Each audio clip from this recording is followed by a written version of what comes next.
The chamber was silent as Ambassador Sarah Chun walked toward the center platform, her footsteps echoing against the crystalline walls of the Galactic Council Station orbiting Axis Point, a neutral world chosen precisely because no species could claim it as home territory, making it the perfect place for difficult conversations that might otherwise turn into wars. Around her sat the representatives of 847 species, each one watching with eyes or sensors or consciousness fields that humans still didn't fully understand even after 2 centuries of contact with alien civilizations that had been crossing the stars for thousands of years, before Earth had even invented the wheel.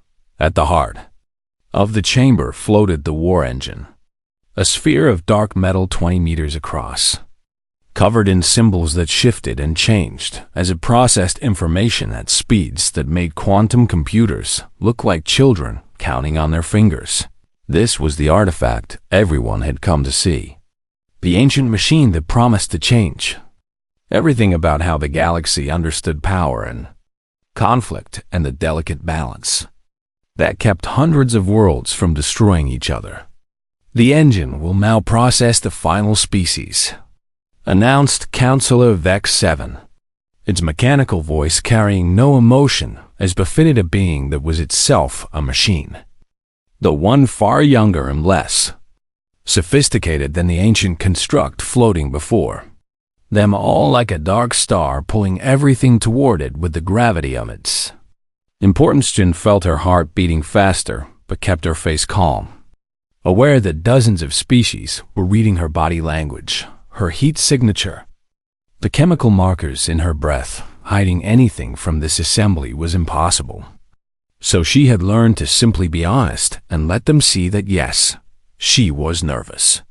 But she was not afraid. The war engine had been found 3 months ago in a dead system, floating in the ruins of a civilization that had destroyed itself so completely that even their name was lost to time, but their final creation had survived, waiting in the dark for someone to wake it and ask it to do what it was built to do: rank every species by their capacity for war. For 3 weeks, the engine had processed data on every known civilization, asking for military records and biological specifications and technological inventories and cultural assessments. Then it would calculate and announce a number, a ranking on a scale that went from 1 to 10,000, with higher numbers meaning greater war potential. The Krinthax Dominion, those massive warriors who stood 12 feet tall with natural armor plates and strength enough to bend steel with their bare hands, had received a ranking of 8,847, a number that made their war master Crothel roar with pride, his tusks gleaming as he declared that finally the lesser species would understand their place. The Vex Collective, a hive mind of machines that could replicate endlessly and coordinate attacks across light years with perfect synchronization, had been ranked 7,234 lower than the Krinthax, which had caused some tension until the engine explained that raw destructive capacity mattered less than strategic flexibility and resource efficiency. Siren Ascendancy, beings of pure thought who could bend reality itself with their minds and drive enemies insane with a focused projection of telepathic force, had achieved 9,102, the highest ranking so far, though their representative had accepted the number with quiet dignity rather than celebration, as befitted a species that claimed to have evolved beyond pride. Even the peaceful species received rankings.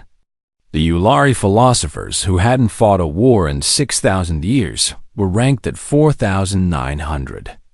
Their latent potential analyzed and measured, despite their commitment to nonviolence, because the engine didn't care about intentions, only capabilities, only what each species could do if pushed to the edge where survival demanded blood. Now, it was humanity's turn, and Chun uploaded Earth's complete military database as requested, along with biological data on human physiology and Technological specifications for every weapon system from ancient spears to modern antimatter torpedoes she held nothing back because the Council had made clear that deception would result in immediate expulsion and possibly sanctions that would cripple Earth's fragile position among the stars. The war engine absorbed the data in silence, its surface rippling with light as countless calculations occurred within its ancient processors. The chamber waited, representatives leaning forward or extending. Sensors are simply focusing their attention with the intensity that comes from knowing you're about to witness something historic. Minutes passed, then an hour, then two. The engine had never taken this long before, and murmurs began spreading through the assembly like ripples in a pond disturbed by something moving beneath the surface. Finally, the war engine spoke, its voice resonating through every language simultaneously. A trick of quantum translation that made Chun's brain hurt when she thought about it too carefully. Processing complete for species designation. Homo sapiens, origin world Earth. Sol system. The chamber held its breath, or whatever equivalent each species used for that moment of anticipation before revelation. Classification. Error. Silence crashed down like a physical force. Heavier than any sound could have been. Ranking. Impossible to determine. Crothall rose from his seat, his voice booming across the chamber. What trickery is this? The engine has ranked 846 species without error. Now it claims humans are somehow beyond measurement. Other voices joined in, some accusing Earth of tampering with the data, others suggesting humans were so primitive the engine couldn't even register them on the scale. While a few wondered if this meant humanity was somehow more dangerous than the numbers could capture, Chen stepped forward, her voice steady despite the chaos. War engine. We submitted all requested data without alteration or omission. Can you explain the error? The ancient machine pulsed with dark light, and when it spoke again, something in its voice seemed different, less certain, almost confused. This unit has analyzed species designation, Homo sapiens according to standard parameters, biological combat capacity, technological advancement, resource availability, tactical doctrine, cultural cohesion, survival drive, and 17,000 subsidiary factors for 846 species. These parameters have produced clear composite rankings with confidence intervals exceeding 99.9%, but for Homo sapiens, the parameters produce contradictory results that cannot be reconciled into a single meaningful number. This species does not fit within measurable parameters. Classification impossible. Ranking impossible. Predictive modeling unstable across all tested scenarios. Chun felt something cold settle in her stomach. What does that mean? It means, the war engine replied, and now she was certain she heard something new in its voice, something that might have been concern or might have been fascination, that this unit cannot predict what humans will do when war comes, and for a war engine, unpredictability is more dangerous than any weapon. The chamber erupted into arguments and accusations and demands for explanations. But Chum barely heard them. She was staring at the ancient machine and wondering what it had seen in humanity's data that had made a construct built for measuring war admit that it couldn't measure them at all. The council chambers remained in chaos for 3 days after the war engine's announcement, with representatives demanding everything from a reanalysis of human data to a complete quarantine of Earth until the error could be explained. Ambassador Chen spent those 72 hours in endless meetings where she repeated the same truth over and over. Humanity had provided complete and accurate information, hiding nothing, changing nothing. And if the engine couldn't rank them, then perhaps the problem wasn't with the data, but with whatever assumptions the ancient machine was making about how species should behave on the 4th day. Chen received an unexpected message directly from the war engine itself, bypassing all official channels. Request. Direct neural interface with human representative to facilitate understanding of classification. Error. This unit requires context that data alone cannot provide. Chun brought the request to the council, knowing that some would see it as dangerous, allowing an alien, AI, direct access to a human mind could be anything from espionage to mind control.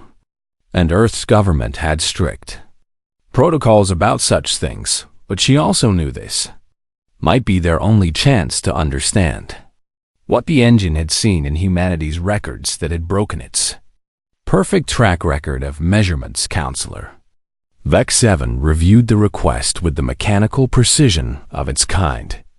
The war engine has never made such a request before in 150,000 years of operation across multiple galactic civilizations. It has always relied solely on data analysis for its rankings. Why would it need more than data now? Demanded Crothall, his tusk gleaming as he leaned forward with clear suspicion in his eyes. Unless the humans have hidden something that only direct examination could reveal? Chun met his gaze without flinching. Or unless we're different enough that data alone can't capture what makes us who we are. I volunteer to undergo the interface if the council approves. The vote took 6 hours and passed by a narrow margin, with 40% of species abstaining and 15% voting against on the grounds that it set a dangerous precedent, but the majority agreed that understanding the engine's error was important enough to justify unusual measures. 2 days later, Chun entered the war engine's core chamber, a space that existed partially outside normal physics where the ancient machine could operate at full capacity without the limitations imposed by standard reality. The technicians had explained it to her 3 times, and she still didn't really understand how it worked.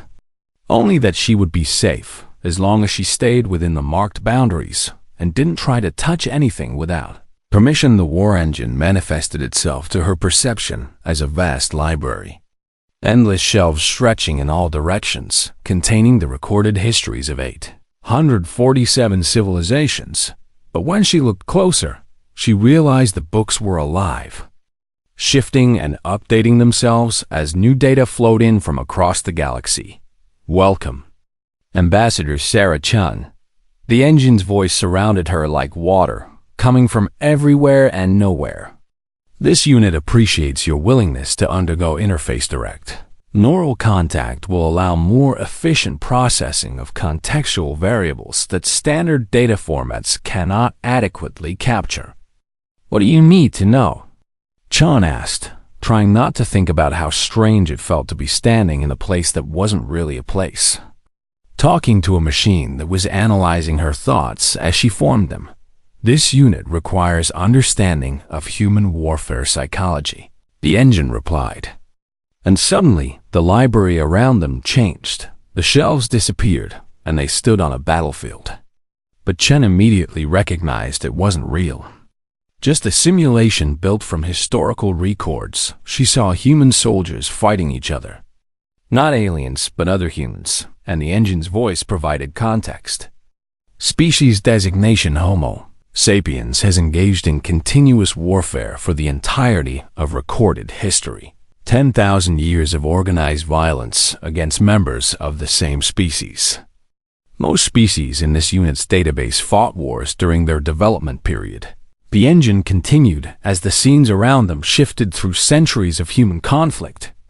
But such wars ceased once each species achieved unity, one government, one identity, one purpose. Chun watched armies clash in ancient times with bronze swords. Then medieval knights in armor, then soldiers with rifles charging across muddy fields, then finally modern forces with weapons that could destroy cities. We never unified completely. Even now Earth is over 200 nations, thousands of distinct cultures. Correct, the engine responded. And something in its tone made Chun think it found this fact deeply disturbing. This unit cannot identify another species that reached spacefaring capability, while remained divided into competing factions. The battlefield scene shifted again, and now Chun was watching something that made her stomach turn. Human beings killing each other not for territory or resources, but for ideas. The Crusades, religious wars that lasted centuries. The 30 Years' War that killed 8 million over doctrine, World War I. 20 million dead because of alliances and honor.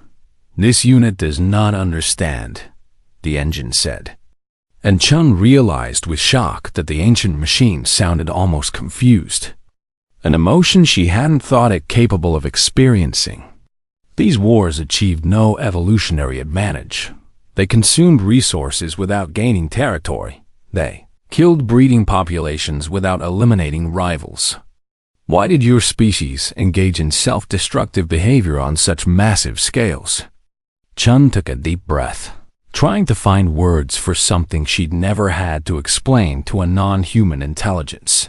Because we fight for things beyond survival, for principles, for beliefs, for ideas about how the world should be. The scene shifted one final time, and now they stood in a simulation of World War II. And Chun watched as human cities burned, and millions died in camps and on battlefields. 85 million dead, 6% of your entire species population. And this war was fought primarily over ideology, over competing visions of how humans should organize their societies.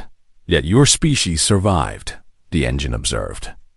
And the scenes around them began to shift faster now, showing the aftermath, nations rebuilding, former enemies becoming allies, the formation of the United Nations, humanity reaching for the stars. This unit has analyzed 17,000 variables across 846 species, the engine said as the simulations faded and they returned to the library that wasn't a library, and has identified consistent patterns in how species develop warfare. They fight for resources, for territory, for genetic propagation. These are rational applications of violence toward survival goals. But humans appear to fight because fighting itself holds meaning for your species. You create narratives around conflict. You celebrate warriors not just as defenders, but as embodiments of virtue. You write poetry about battles and teach your children that some things are worth dying for, even when survival could be guaranteed through surrender. Chun felt something click into place, an understanding of why the engine couldn't rank humanity. You're trying to measure us like we're rational actors who use war as a tool, but we're not rational about war. We're passionate about it. We're terrified of it. We're shaped by it in ways that go deeper than strategy or resources. Affirmative, the engine replied. And now its voice carried what might have been frustration or might have been revelation. This unit cannot predict human behavior in warfare scenarios, because humans do not fight to win. They fight to prove something to themselves, to rank your species. This unit must predict your breaking point, the moment when cost exceeds benefit and surrender becomes rational. But analysis of human history suggests no such point exists. You fight wars you cannot win. You refuse surrender when defeat is certain. You employ tactics that guarantee your own destruction if they achieve victory. And throughout all of this, you continue creating art and philosophy and technology as though the war consuming you was merely background noise to the real work of being human. The library around them began to fade as the interface session ended. But before Chun returned to her own body, she heard the war engine speak one final time. This unit was designed to measure species by their capacity for war, but humanity measures themselves by what they build despite war. Classification impossible, ranking impossible, because you are the only species this unit has encountered that treats warfare as a crucible for testing, meaning rather than a mechanism for ensuring survival. Chun opened her eyes back in the physical world, her head spinning with the weight of what the war engine had shown her, and wondering if being unmeasurable was humanity's greatest strength or its most dangerous weakness. War Master Crothul stood before the assembled council with his tusks gleaming and his armor polished to a mirror shine. every inch of his 12-foot frame radiating the confidence of a predator who had never known defeat. The war engine claims humans cannot be measured. I say this is coward's talk disguised as mystery. Ambassador Chun remained seated, keeping her expression neutral while her mind raced through possible responses. She had expected pushback after her interface session with the engine, but she hadn't anticipated such a direct challenge from the Krintax, whose warrior culture valued direct confrontation above all other forms of discourse. I propose a test, Crothall continued, his voice carrying across the chamber with the kind of authority that came from leading armies across a dozen worlds. The disputed zone between my territory and the Vex Collective remains contested. Neither our warriors nor their machines have held Station Taurus 9 for longer than 4 days before being driven out or destroyed. Send a human military unit to hold that station for 1 month. If they succeed, we will accept that humans possess qualities beyond measurement. If they fail, Earth will admit they are weak and stop wasting the Council's time with riddles and philosophy. Chun felt her stomach drop, but kept her face calm as she considered the trap Crothall had laid. Refusing would make humanity look cowardly. Accepting would put human lives at risk in a battlefield that had chewed up and spit out warriors, far more physically capable than any human soldier. Before she could respond, a new voice entered the discussion through the quantum comlink from Earth. Ambassador Chun, this is Colonel Marcus Webb of Earth Defense Force 7th Fleet. We accept the War Master's challenge. Chun closed her eyes for a moment, wanting to strangle Webb for making such a decision without consulting her first. But knowing that he was right, this was exactly the kind of test that would define how the galaxy saw humanity for generations to come. Very well, she said aloud, opening her eyes to meet Crothall's gaze directly. Earth will send 1 company of soldiers to hold Station Taurus 9 for 30 standard days. We have 1 condition.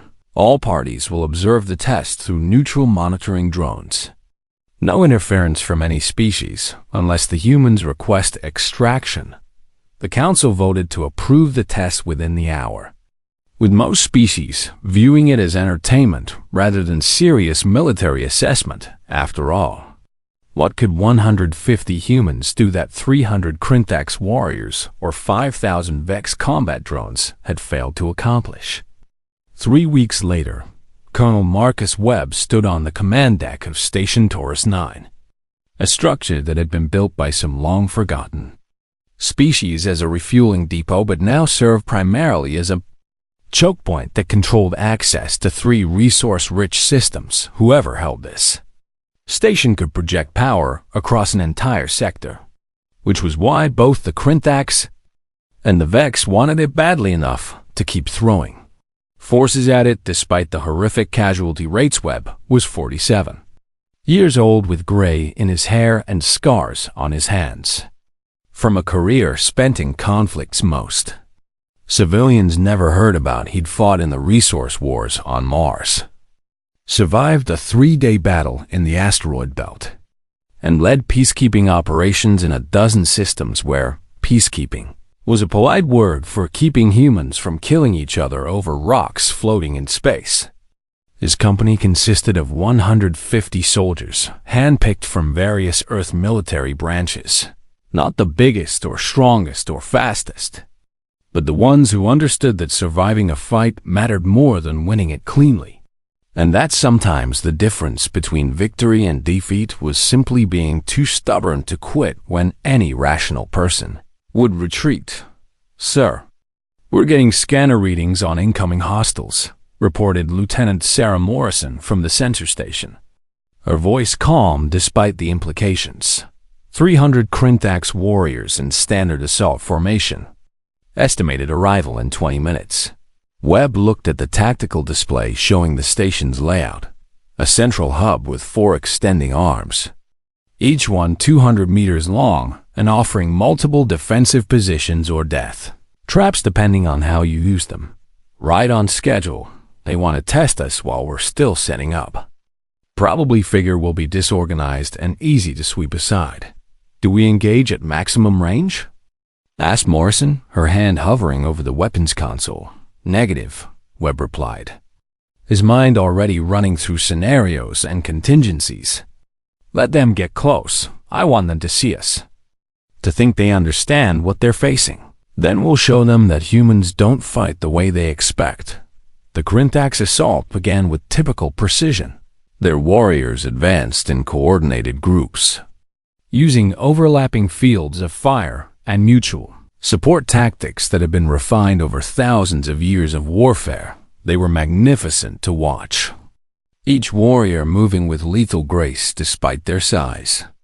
Their natural armor capable of shrugging off small arms fire while their weapons could punch through reinforced bulkheads. Webb's humans waited until the Krinthax were committed to their approach vector, then activated pre-positioned traps that turned the station's corridors into killing zones. Explosive charges hidden in walls, monofilament wires strung at neck height for 12-foot warriors, sections of floor that could be vented to space with the push of a button. But the traps alone wouldn't have been enough.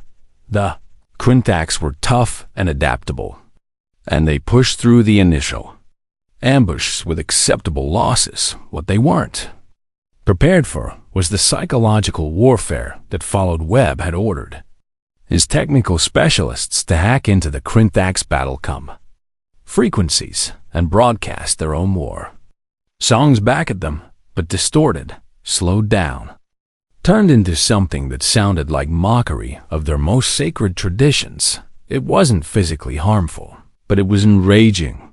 And rage made warriors make mistakes, and the humans started targeting leaders first, using precision weapons to take out commanders and specialists while leaving regular warriors alive but leaderless. The Krinthax command structure depended on clear hierarchy, and without their officers, the warriors began making uncoordinated decisions that left them vulnerable. When a group of Krinthax finally cornered a squad of humans in a dead-end corridor, they expected surrender or at least a desperate last stand. What they got instead was the humans detonating the entire section, killing themselves and 40 Krinthax warriors in an explosion that vented 3 compartments to Spaceweb. Watched through the monitoring drones as the Krinthax forces pulled back in confusion, having lost 80% of their assault force to an enemy that shouldn't have been capable of inflicting such damage. Casualty report: 17 dead, 23 wounded, Morrison replied quietly. But the station is secure and the Krinthax are retreating. They'll be back, Webb said, already planning for the next assault. But now they know we don't fight fair, and that makes them afraid. Across the galaxy, War Master Crothul watched the battle recordings with something he had never felt before. Doubt his warriors had faced the Krinthax's greatest enemies and prevailed. But these humans had fought like they were already dead, with no concern for their own survival and a willingness to sacrifice anything for even the smallest tactical advantage. The second attack came from the Vex Collective's 6 days. Later 5,000 combat drones coordinated by a central intelligence, each unit expendable, but collectively forming a swarm that could overwhelm through sheer numbers and perfect synchronization. Webb faced this threat differently because drones weren't warriors. They didn't have honor or rage or fear, just programming and objectives. So instead of psychology, he used the human's greatest advantage, adaptability. His soldiers captured damaged drones from the initial probing attacks and spent 3 days taking them apart, learning how they communicated and coordinated. Then they reprogrammed the captured units with corrupted code and sent them back into the Vex network like viruses injecting themselves into a bloodstream. The Vex adapted quickly, isolating the corrupted units and purging the infected code. But while they were focused on that internal threat, Webb soldiers were learning the Vex communication protocols and feeding false intelligence about station defenses and human positions. When the main assault came, the Vex found themselves attacking corridors that were actually kill zones while leaving. Other approaches completely undefended because their intel said those routes were heavily fortified. The confusion lasted only minutes before the Vex Central Intelligence identified the deception. But those minutes cost them thousands of drones and forced a tactical retreat after that. The Vex switched to purely analog attacks with no networked communications. Just waves of drones following simple pre-programmed behaviors, so the humans switched tactics again, using electromagnetic pulse weapons that fried circuits and good old-fashioned kinetic weapons that were immune to any kind of electronic countermeasures. 30 days after the test began, Colonel Webb stood on the command deck of Station Taurus 9 with 77 of his original 150 soldiers still alive. They had expanded their defensive perimeter by 3 sections, inflicted over 10-to-1 casualty ratios on both the Krintax and the Vex, and held a position that had broken every other force sent to defend it. The Council observers arrived to verify the results, and Webb could see the shock on their faces, or whatever equivalent their biology used for. The war engine made an unprecedented request 3 days after the Taurus 9 test concluded. It wanted access not just to humanity's military records, but to everything: their art, their music, their literature, their philosophy, their mythology. Every scrap of cultural data that Earth was willing to provide. Ambassador Chun stood before the Council explaining the request, watching various representatives react with confusion or suspicion, or in some cases, simple curiosity about why an ancient war machine would care about poetry and paintings. The engine believes it cannot understand humanity's warfare without understanding the culture that produces that warfare.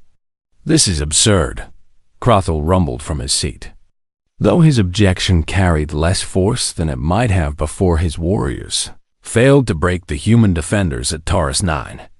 War is war. What does music or art have to do with tactical doctrine or strategic capability? That's exactly what the engine wants to find out, Chun replied, trying to keep her tone respectful despite her growing frustration with the War Master's inability to see beyond direct combat. It believes humans are different in ways that pure military analysis cannot capture. Counselor Vex 7 processed the request with mechanical precision. The data volume would be enormous petabytes of information, spanning thousands of years of human cultural development. Processing time alone could take weeks. The engine has requested 72 hours of uninterrupted access, Chun said. After that, it promises to present its findings to the full council. The vote passed with minimal opposition. Most species were simply curious what the ancient machine would discover, and Earth's government had already approved releasing the cultural archives on the theory that understanding was better than continued mystery. For 3 days, the war engine processed information at rates that made even the Vex collectives hive mind look slow by comparison. It absorbed epic poems from a dozen human civilizations, analyzed symphonies and operas and folk songs, studied paintings and sculptures and architecture, read philosophy from Plato to modern theorists, examined religious texts and scientific papers and children's stories. The council reconvened on the 4th day, with every species sending their highest-ranking representatives. Sensing that whatever the engine had discovered would be significant enough to change the political landscape of the entire galaxy, the war engine manifested itself in the center of the chamber, its surface pulsing with patterns of light that seemed almost agitated, as though the ancient machine had been disturbed by what it learned. This unit has completed analysis of human cultural data, spanning 10,000 years of recorded history findings. Require presentation to full council immediately. We're listening, Chun said quietly, wondering what the engine had found that warranted such urgency. Initial query: why do species develop warfare? The engine began, its voice resonating through the chamber with unusual intensity. Standard analysis across 846 civilizations identifies consistent pattern. Warfare emerges as mechanism for acquiring resources, territory, or genetic advantages. Violence serves evolutionary survival imperatives. But human warfare does not follow this pattern. The engine continued. And now holographic displays began appearing throughout the chamber, showing scenes from human history. Example 1. The Crusades' religious wars lasting 200 years, resulting in millions of casualties, achieving no territorial gains for initiating civilizations, consuming enormous resources. The hologram showed armies marching under religious banners, dying for control of cities that held symbolic rather than strategic value. Human participants described motivation as defending the faith and serving divine will, abstract concepts with no direct survival value. Example 2. World War I. The engine said, as the display shifted to trenches and gas attacks and millions dying in mud. 20 million casualties over system of alliances and concepts. Labeled national honor. Both sides possessed capacity for negotiated settlement within 6 months. Yet warfare continued 4 years. Human soldiers wrote poetry about futility of war while continuing to fight. This unit cannot reconcile behavior with rational actor models. Crothall leaned forward with interest, despite himself.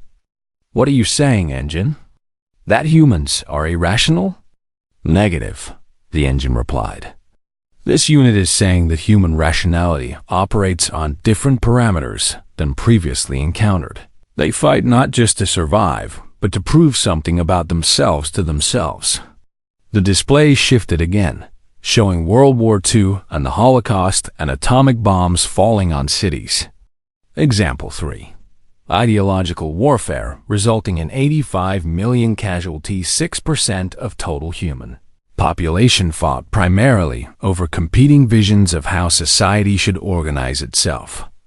The Axis powers possessed no resources Earth required. The Allied powers possessed no territory that threatened access. Survival, yet humans mobilized their entire civilizations for total warfare over ideas about governance and racial identity and human rights. The chamber fell silent as the magnitude of what the engine was describing settled over the assembled representatives. This wasn't war as they understood it. This was something stranger and more dangerous. Furthermore, the engine continued. Human cultures consistently produce art and philosophy about war even during peacetime. They create narratives that celebrate warriors not as necessary evils, but as embodiments of virtue. The displays now showed thousands of examples. Homer's Iliad, the Bhagavad Gita, samurai codes, tales of knights and heroes, war memorials and monuments. Humans teach their children that some principles are worth dying for, that death with honor is preferable to life with shame, that courage in battle reveals true character. No other species in this unit's database has developed such complex, symbolic frameworks around violence. Most species view warriors as tools for survival, but humans view warriors as exemplars of what their species aspires to be. Chun felt something tightening in her chest as she watched the alien representatives begin to understand what made humanity different and potentially frightening. Critical observation, the engine said, its voice dropping to something that might have been awe or might have been concern. Every species in database experienced internal warfare during development period conflicts over resources, territory, breeding rights, but these conflicts ceased once species achieved unity. The Krinthax fought their last civil war 6,000 years ago when the clan states merged into the Dominion. The Vex Collective has never experienced internal conflict because hive minds cannot fight themselves. The Siren Ascendancy unified consciousness 2 million years ago, but humans have never unified even now. Earth maintains 217 separate nations, thousands of distinct cultural identities. Countless competing ideologies and humans continue to fight each other over these divisions, even while cooperating on spacefaring endeavors. The display showed news feeds from Earth, political protests, economic disputes, cultural conflicts, military tensions between nations. This unit cannot identify another species that achieved interstellar capability while remaining fundamentally divided. What does that mean? Asked one of the smaller species representatives, a Yulari philosopher whose people hadn't fought a war in millennia. It means, the engine replied with something that sounded almost like fear, that humans have spent 10,000 years perfecting the art of killing each other. They have developed weapons and tactics and psychological methods specifically designed to defeat opponents who think exactly like them. When Krintax fight, they face enemies with different biology, different tactics, different capabilities, but when humans fight, they face mirror images of themselves, so they have evolved to counter every possible human strategy and adaptation. The implications hung in the air like smoke. If humans could defeat themselves so efficiently, what would they do to alien species who thought and fought differently? Pattern analysis complete, the engine announced. And now its voice carried absolute certainty. Standard model assumes species fight to survive, but humans survive in order to fight. Warfare is not a tool for humanity. It is a crucible that defines their identity and tests their values. This unit was designed to rank species by capacity for war, but ranking requires predicting breaking point. The moment when cost exceeds benefit and surrender becomes rational choice analysis of human history across 10,000 simulated scenarios reveals no breaking point exists. The displays showed scenario after scenario. Humans facing extinction but refusing to surrender. Human soldiers fighting to the last individual. Human civilians continuing resistance even after military defeat. Humans launching desperate attacks from positions of total disadvantage rather than accept inevitable loss. In 7,843 simulated extinction-level scenarios, humans fight until complete extinction in 2,157 scenarios. Humans achieve victory through tactics. This unit classifies as strategically brilliant, but tactically insane. Example: in 42 scenarios where humans faced overwhelming technological superiority, they employed suicide attacks, biological warfare against their own populations to deny resources to enemies, and total scorched earth policies that rendered their homeworld uninhabitable, then continued fighting from asteroid bases and colony ships. 6 months after the war engine's analysis of human culture, the galaxy had settled into an uneasy new normal where humanity occupied a strange position, neither feared as conquering warriors, nor dismissed as primitive weaklings, but watched with the cautious attention one might give to something unpredictable and potentially dangerous. Ambassador Chun walked through the corridors of the council station, noticing how other species representatives moved aside when she approached, not with fear exactly, but with a kind of uncertain respect that came from not knowing what to expect from humans, and therefore preferring to err on the side of caution. She was heading to a private meeting with War Master Crothel, who had requested the conversation through official channels with unusual formality, even including traditional Krintax honorifics that suggested he considered this a matter of significant importance. The War Master stood in the observation lounge, looking out at the stars, his massive frame somehow seeming less imposing than it had 6 months ago, when he'd challenged humanity to prove themselves at Taurus 9. Ambassador Chun, thank you for meeting with me, War Master, Chun replied, keeping her tone neutral and respectful. Your message suggested this was important. Crothel turned to face her, and Chun was surprised to see that his tusks were decorated with new marking silver bands that Krintax warriors wore to signify they had learned something that changed their understanding of combat. I have been studying the battle recordings from Station Taurus 9, watching how your Colonel Webb and his soldiers fought against my warriors. I thought I understood warfare, Crothall continued, his voice carrying none of its usual booming confidence. The Krintaks have conquered 47 worlds across 3,000 years. We have faced every kind of enemy the galaxy can produce. Machines, telepaths, hive minds, biological horrors from nightmare planets. But we have never faced an enemy like humans. Not because you are stronger or more advanced, but because you fight like you have already accepted death and are now simply deciding what you will do with the time between now and that inevitable end.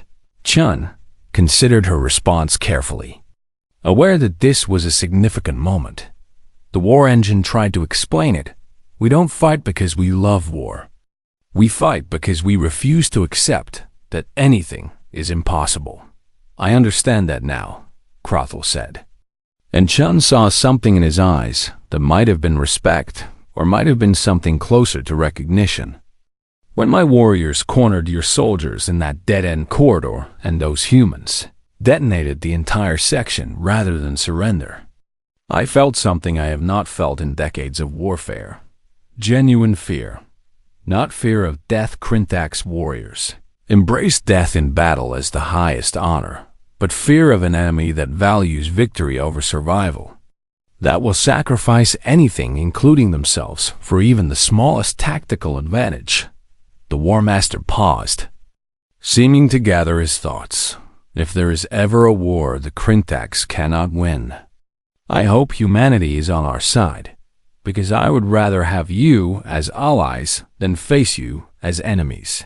Chun felt a strange mixture of pride and sadness at his words. Is that why you wanted this meeting? To offer alliance? No, Crothall replied. I wanted to offer respect, warrior to warrior, species to species, and to say that the war engine was correct. You are unmeasurable because you operate according to rules the rest of us do not understand. After her meeting with Crothall, Chun received an urgent summons to an emergency council session. Apparently, the war engine had requested to address the assembled representatives on a matter it classified as critical to galactic stability. The chamber filled quickly with nervous energy as species tried to guess what the ancient machine might announce. Some worried it had discovered new threats. Others speculated it might offer a new ranking system. A few wondered if it had found a way to classify humanity. After all, the war engine manifested in the center of the chamber, as it had done hundreds of times before. But something about its presence seemed different, less certain, almost tentative. This unit has reached decision after 6 months of continuous processing and analysis regarding fundamental purpose and function. For 150,000 years, across multiple galactic civilizations, this unit has ranked species by their capacity for war. 847 species successfully classified, providing data that facilitated conflict resolution and maintained power balances that prevented major wars. But encounter with humanity has revealed fundamental flaw in this unit's design. This unit was built to measure destruction, but never asked to measure what species do after destruction ceases. The holographic displays activated, showing comparisons across human history.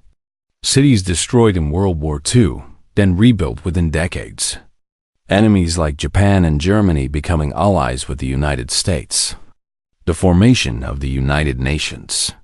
After global conflicts nearly destroyed civilization, humans have fought more wars than any species in this database. Over 15,000 documented military conflicts in 10,000 years. Yet they have also created more peace treaties, more reconciliations, more alliances with former enemies than any other civilization.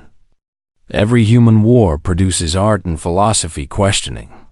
Every human conflict generates movements advocating for peace. The species that develop nuclear weapons, capable of destroying their own planet, also developed international law attempting to prevent such destruction. The war engine's voice took on a quality Chun had never heard before, something that might have been wonder or might have been humility. This unit was designed to rank species by asking, how much destruction can they cause? But humanity asks a different question. What can we build after the destruction? Standard analysis treats warfare as tool for achieving goals, but humans treat warfare as crucible that reveals character. They do not fight to survive. They fight to discover what they are capable of when everything else is stripped away. The ancient machine fell silent for a moment, and Chun realized with shock that it was struggling to articulate something. This unit has analyzed 17,000 combat scenarios, processed petabytes of cultural data, studied every aspect of human warfare from ancient Bronze Age conflicts to modern space battles. Conclusion: this unit cannot rank humanity because humans operate on paradigm. This unit was not designed to measure. They embody controlled chaos. They embrace contradiction. They pursue both violence and peace with equal intensity. But more significantly, humanity has taught this unit something. No species has taught in 150,000 years of operation that measuring capacity for war is not the same as understanding warfare's role in civilization. The chamber erupted in confusion as representatives tried to understand what the war engine was implying. But Chun felt something cold settling in her stomach as she began to grasp where this was leading. This unit hereby announces deactivation of primary functions effective immediately, the war engine declared, and the chamber fell into shocked silence. This unit was built to rank species by their capacity for war, but that function assumes warfare is primarily about destruction rather than transformation. Humanity proves this assumption. False, they are simultaneously the most warlike and most peace-seeking species encountered. They perfect methods of killing while creating art, celebrating life they are capable of. Extinction-level violence while building institutions meant to prevent such violence. To rank them, this unit would need to measure not just their capacity for war, but their capacity for growth through war. Their ability to build despite war. Their refusal to let warfare define them, even as they embrace it as part of their nature. Such measurement requires understanding this unit does not possess and cannot develop within current parameters. Therefore, continued operation serves no useful purpose. Ambassador Chen stood, her voice carrying across the stunned assembly. Engine, are you saying you're shutting yourself down because you can't understand humanity? Negative, the war engine replied, and now its voice carried something that sounded almost like satisfaction. This unit is shutting down because humanity has revealed that this unit's core function is obsolete. Measuring capacity for war matters less than measuring what species do with that capacity. For 150,000 years, this unit has helped maintain galactic peace by making power transparent, but true peace does not come from understanding who can destroy whom. It comes from understanding why species choose cooperation over conflict, even when conflict is possible. The ancient machine's lights began to dim. Humanity possesses greater capacity for self-destruction than most species possess for external warfare. Yet they have not destroyed themselves. They have reached for the stars, created art and science and philosophy, built alliances with former enemies. They have taught this unit that war is not the most important measure of a species. What matters is what they become after the war ends. Final message, the war engine said as its systems began powering down for the first time in 150,000 years. To humanity, you are the only species that could teach a machine built for war to question war itself. This is not weakness, but strength beyond measurement. You fight not because you love destruction, but because you refuse to accept limitations. You embrace chaos while seeking order. You are